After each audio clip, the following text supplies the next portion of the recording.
Selon les derniers sondages, une majorité de citoyens japonais seraient mécontents de leur Premier ministre, Naoto Kan. Ils déclarent vouloir un nouveau Premier ministre à la tête de l'immense programme de reconstruction après le tremblement de terre et le tsunami qui ont touché le pays le mois dernier. Le Japon continue à se battre pour reprendre le contrôle de la centrale nucléaire de Fukushima Daiichi.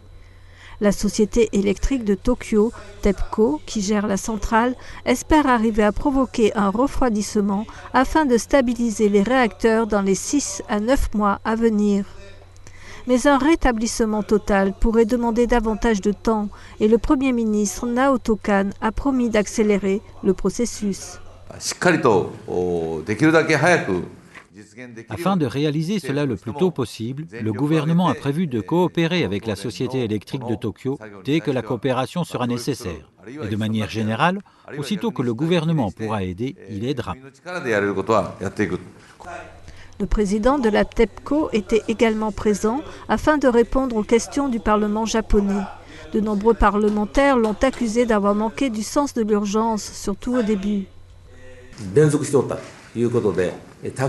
Il y a eu plusieurs moments d'extrême alarme où nous avons agi avec un grand sens de l'urgence. Par exemple, lorsque le courant a été coupé ou quand nous avons perdu le contrôle du système de refroidissement.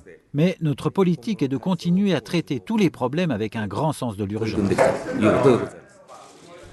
La TEPCO était également visée mardi dernier par des manifestations du Japon et de la Corée du Sud qui s'étaient rassemblées pour demander à l'entreprise de ne plus utiliser l'énergie nucléaire. Des représentants de la Fédération sud-coréenne pour un mouvement environnemental ont demandé à la TEPCO d'arrêter de déverser des eaux radioactives dans l'océan.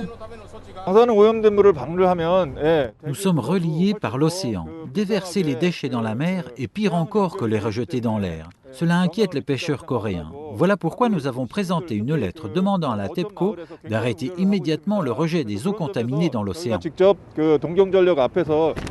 La TEPCO a répondu que l'entreprise avait cessé de rejeter les eaux à bas niveau de radioactivité dans la mer la semaine dernière.